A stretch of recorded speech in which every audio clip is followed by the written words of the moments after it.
Hello and welcome to My 11 Circle presents Cricket Buzz Live. I'm Gaurav Kapoor. India, of course, batting first, put in by West Indies.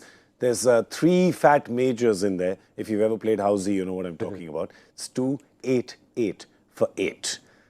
3 fat majors.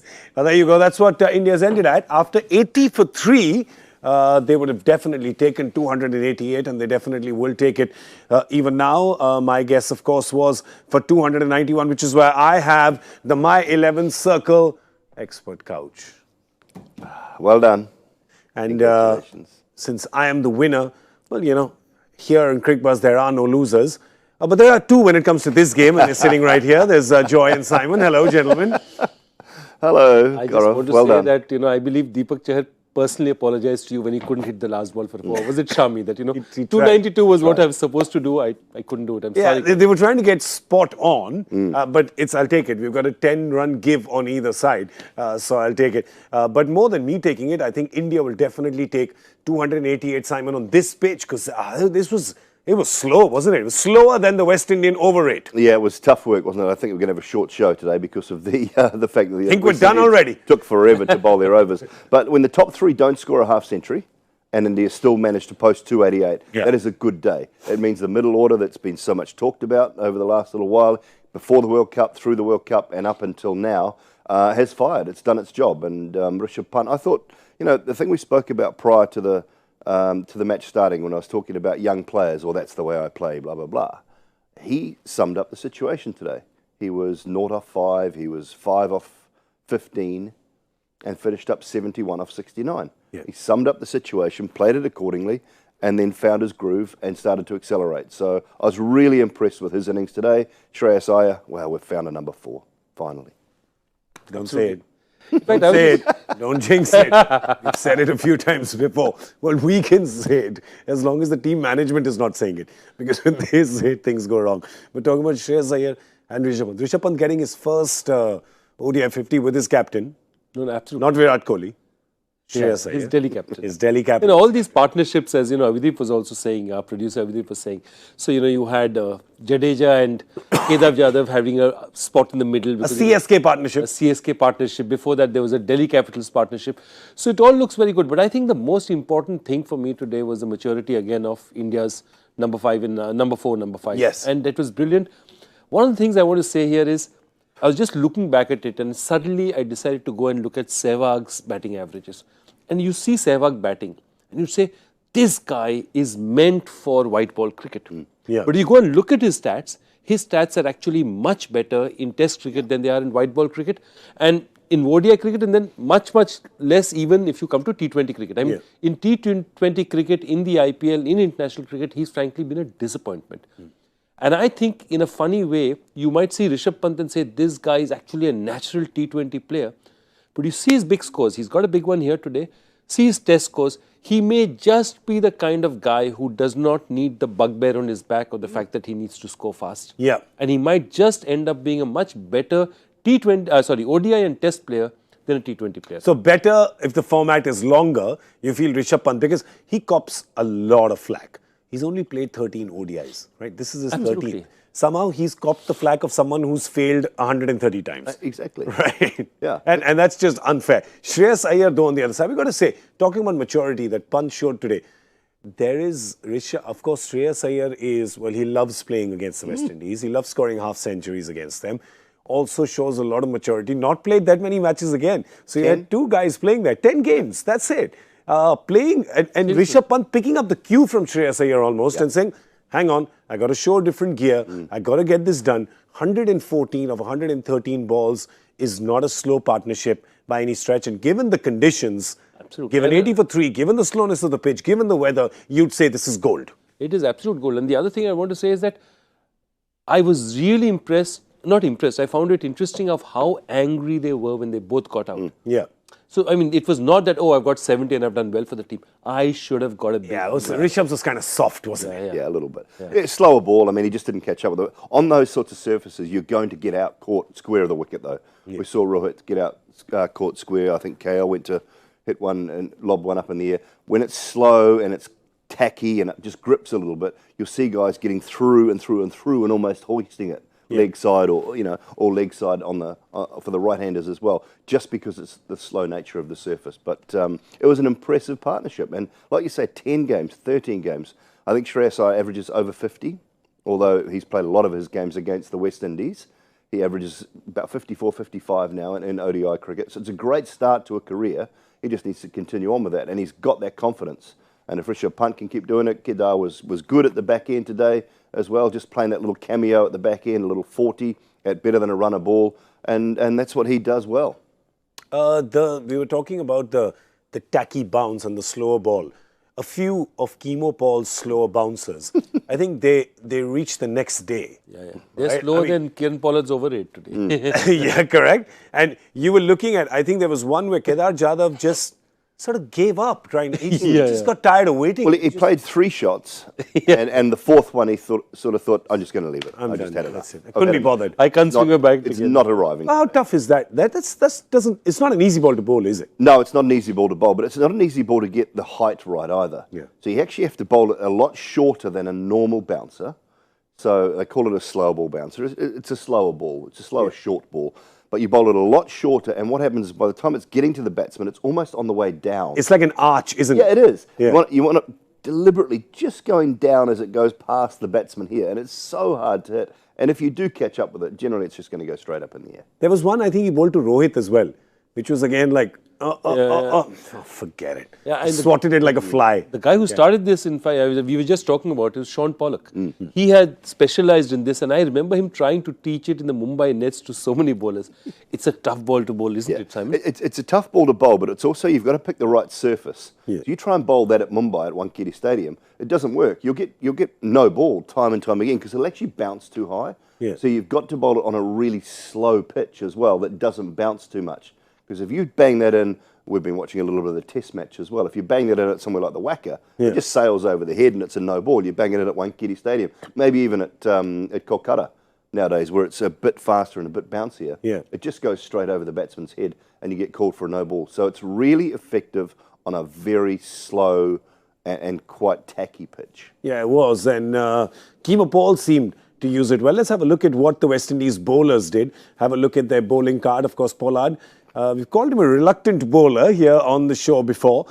He did come to bowl, picked up the wicket. He actually came pretty much right at the end, almost near the 40th over is when he came and bowled his 4. But out of this, 2 wickets apiece for Chemo Paul, for Sheldon Cottrell, and for Alzari Joseph. And then the one for Kieran Pollard. And then, of course, there was the run-on, which we'll come to in just a second. But, Simon, I'll let you talk about the bowling card. I was impressed with Alzari Joseph. We didn't see him in the 2020s, but really impressed with him and Sheldon Cottrell up front, picking up those 2 key wickets, just stemmed that early flow from a West Indies point of view.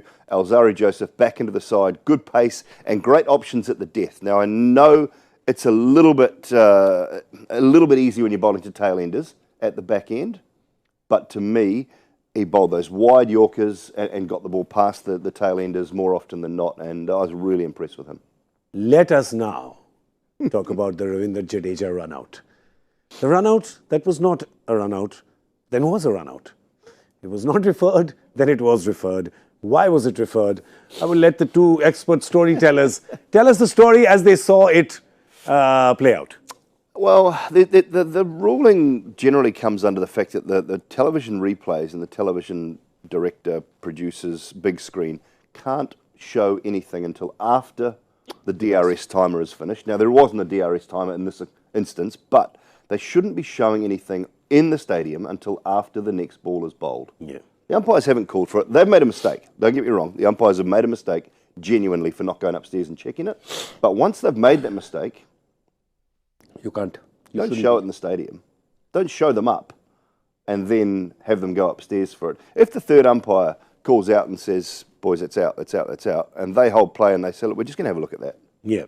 I can get that. I can understand it because at the end of the day, you want the right decision made. So the right decision was made in the end. It was just the way they went about it was a little Exactly a little bit the point. funny. I think it was that the third umpire had to communicate first. That would have been the way to do it. I think it somehow seemed that it was forced on them, and then they had nowhere to go. Yeah. Yeah, that was a problem. They got shown up. You're so right. They got shown up in front of the public. Yeah. You're embarrassed in front of a full house. But the thing is, full house or not full house, right? You've been embarrassed on television anyway, right? You've got the third umpire there. I still don't understand why he has not intervened. Why? First of all, I didn't understand a lot of things in there. I didn't understand why you just don't go up, because they go up the silliest of reasons when it comes to run out. Yeah. This one was not close. It wasn't close. It wasn't close. It wasn't close. Why didn't they go up? And first somewhere up? I felt from maybe the third umpire didn't catch it up that fast and didn't get to see a couple of replays very fast. If he was on the ball, maybe he would say, show me a replay now. Let me quickly go down and said, just hold on. Yeah. Somehow he must have said in that television this thing, he must have just told the director, oh, can you just, I mean, he just must have waited for that 5-10 seconds to go. Otherwise, if he had got it spot on immediately, I don't think this delay would have happened. Yeah, and the bottom line is, I'll reiterate, the correct decision was made. Yeah. And that's the key. And that's the thing that I know Kohli looked a little bit upset and he wanted to run onto the field. But the bottom line is he's got to understand that it was the right decision. With how they got to that decision wasn't correct. And he can, can write that in his report, that's fine. But the actual decision was the right one. Yeah, I was just really surprised because you see, like, sometimes the batsman has crossed the stumps and the umpire will call for, the television replay, and somehow it was not called for there. My theory is it's just super hot in Chennai. The over 8 had gone way beyond time. The umpire just said, let's just move this along. Or a bit like the West Indians' body language when it comes to 50-over cricket, and the umpire got a little bored. Guys, this has been going on for too long. I can also tell you one thing. Virat Kohli will be fuming now. Yeah. Okay. If India wins this match, at the end of the match, when they give him a report, he'll just sign and say, right, whatever you have to. That doesn't matter. He'll tell, and exactly what they do, tell the scorer, statistician or the manager, right, match okay, fine, just give it over. Yeah. If we don't win the match, he'll write long reports, say this, say that. That's how all reports happen in Indian cricket, in any cricket in the world. Any cricket in the world, yeah. Well, that's true, right? I mean, if the losing side generally gives the pitch a bad report. That's how it works, and they give the umpires a bad report. The winning side, the pitch was great, umpires terrific. Thanks. I've got to get back to the hotel quickly. Just like because I won the expert couch, I will not be giving the two of you a bad report at the end of this show. Thank you. Thank you so much. It's all good. Don't worry, guys. And I've got snacks as well. Oh. It may or may not be a risotto, Simon. You never know. The West Indies, of course, will come out to bat now. This is the first of 3 ODIs. They've got 289 that they need to get to register a win. And this pitch, doesn't look easy. But then the West Indies is full of rather mercurial batting talent. Let's have a look at their playing 11. They've, of course, got the stability of Shai that's bolstering them at the top there. Sunil Amris will come out to open with him. Then the Bash brothers from West Indies, hetmyer. Yeah, the left-handers, hetmyer, Puran, Roston Chase. We know what he can do, but international stage, tough conditions, playing spin. That's what's going to be the key, I think, for this batting lineup. Right down to Pollard and Jason Holder. How they play the spin, I think, Joy, is going to be the key. We saw a little bit of turn. I don't think the West Indies spinners bowled that well, but how they play the spin is going to be the key. But Shai Hope is probably their best player of spin, you'd have to say. Yeah, but also he'll be opening. But he's opening. He's got to still be there. Yeah. Will he still be there? He, of course, has a good record when it comes to ODIs. A solid bat. No, I'll see his record in Asia. I mean, that's absolutely stunning. In over 11 matches to average of about 130 is stunning. So look, he's got the game. It's not that they don't have the game, but, if Kimo Paul's ball was not reaching, I just shudder to think what happens when Kedar Yadav bowls with that. Oh, Lord. From below sea level. From below sea level. Kedar Yadav. Will it be an Avengers moment? Will time hold still? Kedar Yadav bowls at that level. But 289, who are you backing at this point in time? Or what does the West Indies have to do right to get to 289? Well, they have to make sure that Shai Hope's there when the spinners come on, I think. And it's all down to a good start. It's down. They don't have to be off to a rollicking start. But he's not shy. He's not shy, by the way, of slow starts. No, exactly. Yeah. No, he's no problem with that. As long as they aren't none or one down at that 15th over mark, they will be able to increase that rate in front. They've got the hitters where it comes to time, only one of them needs to come off with a 40-50 off 30 balls, 35 balls. Then they can win the game. But I just see the Indian spinners being too good.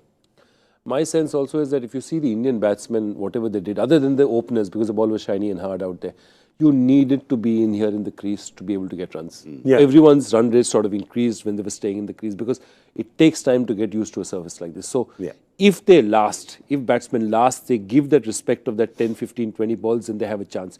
if they got to go out, and a lot of these kids, Nicholas Puran, hetmyer, they like hitting it early. Yeah. If they go and decide to start hitting it from the first ball, they may be in trouble. Well, people like hetmyer and Puran will do well to look at Rishabh Pant, see how he's played. If they've been paying attention for those 3 and 4, 6.5 hours that they were bowling. 5.5, mate. I think you're still on. I think you're still on Thailand time. I still am, I guess. Sorry. Yes, that may be true actually.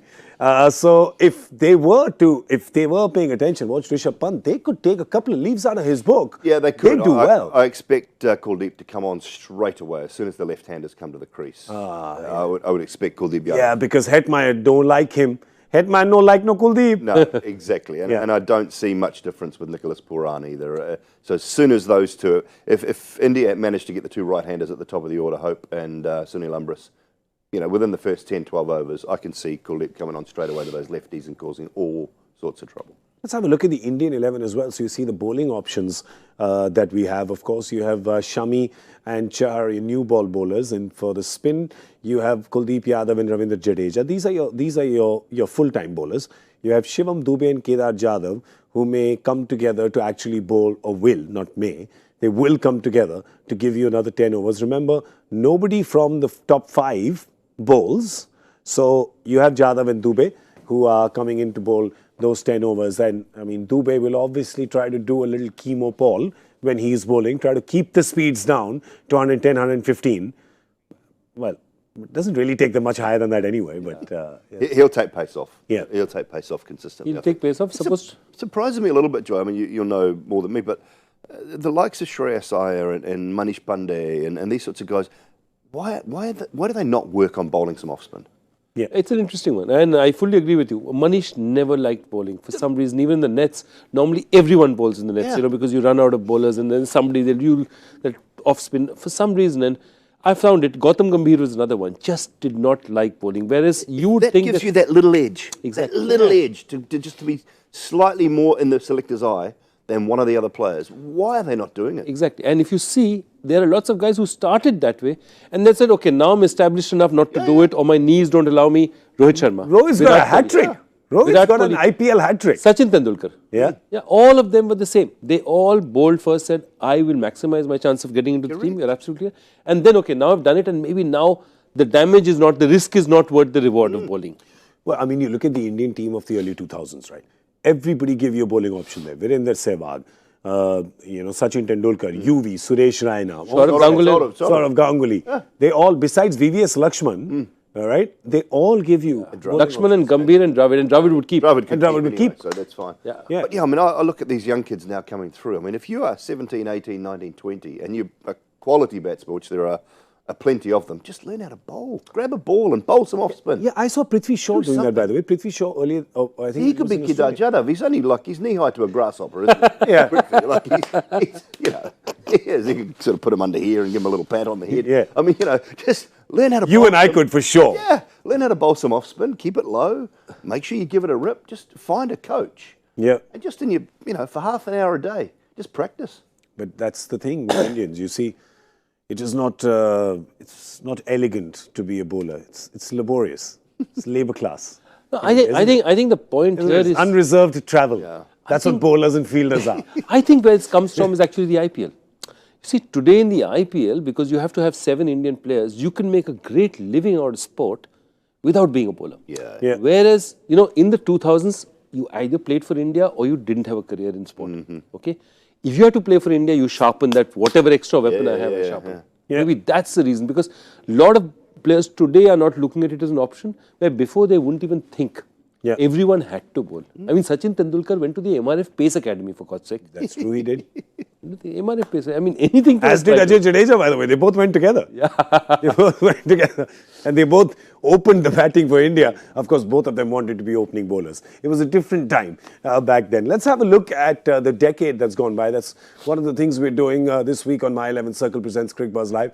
Having a look at the glorious moments in cricket from the decade gone by. Even though technically, just want to be a little nerdy here. The decade isn't really over. That gets over in 2020. But at any given point in time, you can look back at the previous decade, because at every point in time, there has been 10 years that have gotten over till today. Oh, God. Right. So we are looking at the decade gone by, starting from 2009.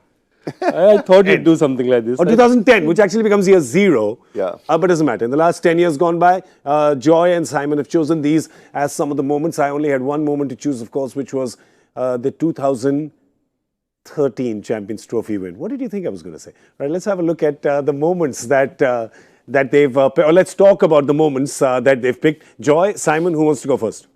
Take it away, sir. I just say, the one thing that I will remember and a lot of cricketers will remember is every decade you have players retire, but I think the quality of players that we lost in this one decade has been absolutely this thing, from Sachin to, Sangakkara, Kallis, to Jamila Javardhane, Jacques Kallis, Muralidharan at the start, Ponting. You lost a really, really good crop of players, and as a result, you've also seen something. The Sri Lankan team, for example, just completely crumbled away for a while, and I think it's now off and on there, but that ferocious, that tremendous Sri Lankan team, which was so consistent over so long, suddenly disappeared. And I think that's one of the highlights of the decade for me. Somehow Sri Lankan cricket needs to sort of revive itself.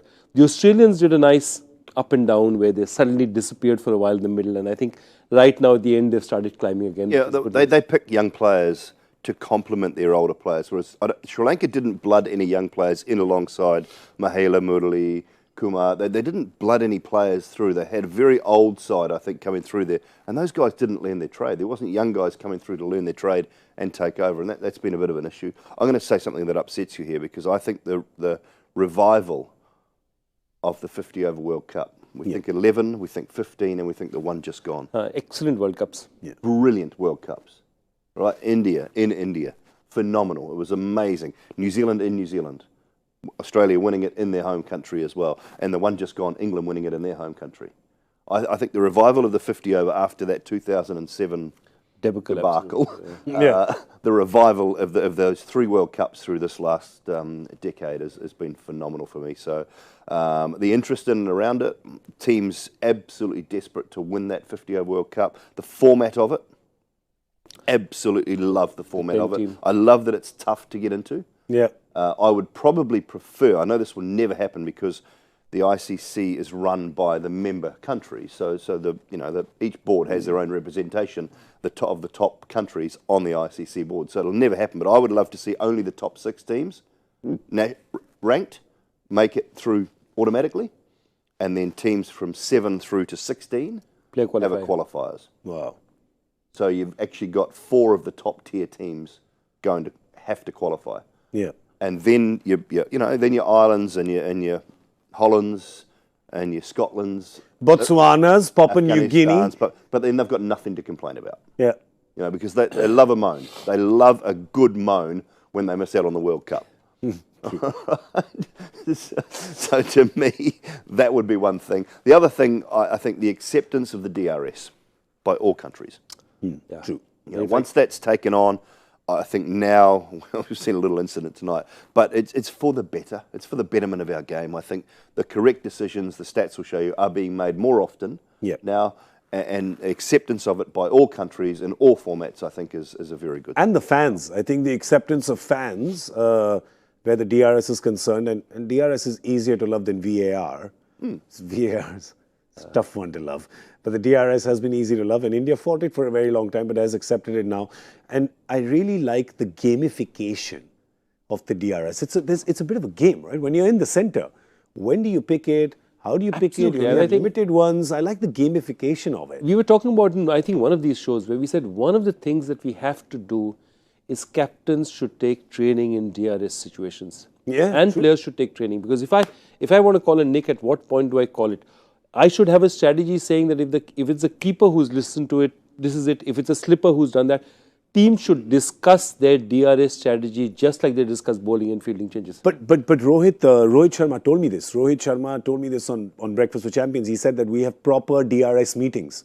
He says we have proper DRS meetings. He says we have, as pairs, we're like, how are we going to pick it? What are we going to say? Whose call is it? Excellent. And I love what Viru said about it for the 2011 World Cup.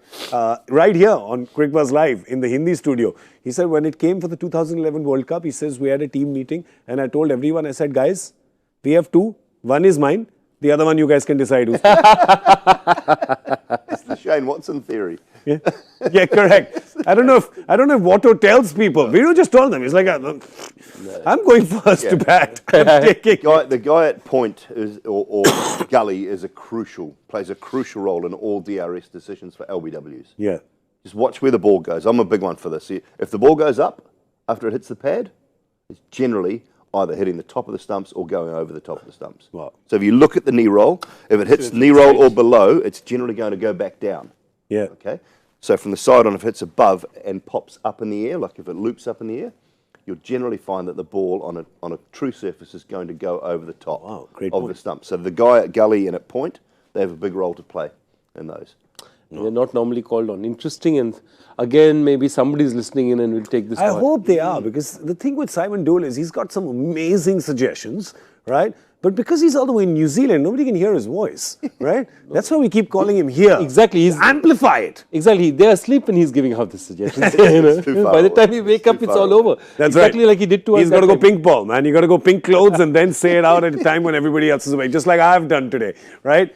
Anything else? Any other points? Well, one slight, I suppose, on the last few years has been the ball tampering issue. I mean, there's been a lot of it going on, a lot of it undetected. I mean, I know I could sit here and I could have a go at Australia because they got caught, but a lot of fairly blatant ball tampering has gone undetected, I think, in the last probably 6, 7, 8 years as well. So that's something that's probably been a little blight on the game, which I haven't entirely enjoyed, and I still don't know. I still don't know how we fix that. No, that exactly. And I think ball tampering has been there for a while. Maybe 10, 15 years ago, you did not have the technology to catch it. Now we have the technology and you have DRS and you have everything. There is no excuse for them not to catch ball tampering happening. And you're right. Yeah. It's something that is difficult. And, it looks even more stupid when somebody finishes off, retires and says, oh, we were at the balls all the time. And then you say that, all this I watched and why the ball was suddenly reversing. And he suddenly told you what it's all about. Yeah. And you feel horrible about it, much more as a fan of the game because you feel cheated. Yeah. So ball tampering has to go down because, see, one of the things with sport, why we are so passionate about sport is it's a one thing where we expect fairness. Yeah. So, and truth. Exactly. So when something like fixing or ball tampering takes that away from us, the anger, the turnoff from the sport is huge. Look at Australia, look at Italian football. 2000s, it was the biggest football when you started this millennium. What happened? Basically what happened is 90s, 2000, there was so much match fixing that it just dropped off the radar. And today it's English football, it's La Liga, but it's basically fixing that killed Italian football. So we have got to be very, very strict because, you'd say that ball tampering is, hey, it's not fixing. It is fixing. It is fixing in a different way, but it is fixing. I'd say the other point that I really want to make is, in the last 1 decade, I think there's been far more understanding of mental health. Yeah. So you have a situation where people can actually admit. So it's happened before that Marcus Trescothick has gone back from a tour and he's not been well. But they never said it. But now you have a situation where a Glenn Maxwell can come out and said, I am suffering because staying 300 days in a hotel room under phenomenal pressure as any international cricketer has, things happen. You break down, you no longer enjoy the game. If you start hating the game, you're not going to be able to play. Yeah. And I think the acceptance that players have mental health issues and it needs to be worked on is important because, see, we in India also have a much larger problem. We can't turn around and say that, I have depression, therefore it needs to be treated just as much as I have a cold or I have fever and it needs to be treated. I think that's what needs to happen with mental health. Fortunately, we are now far more open about it and I think it's a good place to be. It's a lonely existence at times. I mean, the playing thing, if you're not doing well, everything, even the stuff that we do, it can be a lonely existence. Yeah. And if you're not able to talk about it and get some help and actually just talk freely about it. Men don't talk. I mean, I don't know what Indian men are like, but they don't. The same thing. I mean, New Zealand men, Australian men, they don't talk. Indian men talk rubbish. That's all we talk to each other. Exactly. Constantly talking rubbish. Never stuff. We don't talk health, do we? Women seem to get together and they do a better job. Things, and they do a better job of looking after themselves and looking after each other. Men, it's almost seen as a weakness. It's fake macho behavior. It is, and it's not a weakness. I mean, I messaged Glenn Maxwell as soon as I saw that. Just said, look, mate, cricket's so small. It's so small in your life compared to what, the things that you'll have to go through, and you've got so much more to live for than just cricket. So, I hope everything goes well, and we might see you again one day. Nice. No, Monty Panesar, I was speaking to him yesterday, and he's released his book, and he was saying, I said, so who was your best friend on tour? And he said, my best friend on tour? Room service. And he said that, look, it's difficult. And few blokes get long, somebody has a drink at the bar, but if you're not, he said, I'm just sitting in the room, I go through room service, I used to eat everything there was in the hotel because that was my comfort food when I had nowhere else to go to. And I said, that's terrible that he had nobody to go to, speak, spend time. Same team, but a different culture. Yeah. They talk about Adil Rashid and Moeen Ali rooming together. Yeah. Adil, I think he sleeps on the floor in Moeen Ali's room when they go away. Even on Ashes tours and stuff, that has happened, or on England tours, that's happened because they just feel comfortable. The same. They just feel comfortable with each other's company rather than perhaps some of the other guys in the team. Yeah, this has been known to happen even with Indian teams all through, right? People make cliques and you're the same city, you're the same school or whatever, and you do that. But that's just, it's a human thing. But while you talk about all the glamour and the money that is there in cricket, and of course it's there, but there is a huge issue, which is the one of loneliness and just being on the road and not having a routine, so to speak, waking up in a different city all the time. And I know it's easy to dismiss it by saying, oh, but it's fancy hotels and it's, 5 stars and it's first class travel and everything. But it's tough. It's not easy because at the end of the day, a comfy bed and a soft pillow may be really nice, but well, human companionship is actually the most comforting thing that you can have. All right, well, a small clarification that we need to make, which is 287 is what West Indies scored, what India scored. So 288 is what West Indies needs to win. So I did overstate that by 1 run. So apologies for that. But 288. Does that change the discussion? Is 288 easier to get than 289? Of course it is. Oh, yeah, they win now. A run. Yeah, but that doesn't mean we'll do the show again. Yeah, maybe not. Maybe that will be overkill. We won't do it all over again. All right, well, the expert couch, of course, has seen the light today, so there is no prediction here that we have to do. So the only sort of part of business that's left is to say goodbye. And we, of course, will see you at the end of the 15th over with Crick Buzz Combox. Big thank you to Joy and Simon. Thank you very much, gentlemen. Thank you for being here. I'm Gaurav Kapoor. Thank you for watching My 11th Circle presents Crick Buzz Live. 288 is what West Indies needs to win this first ODI in Chennai.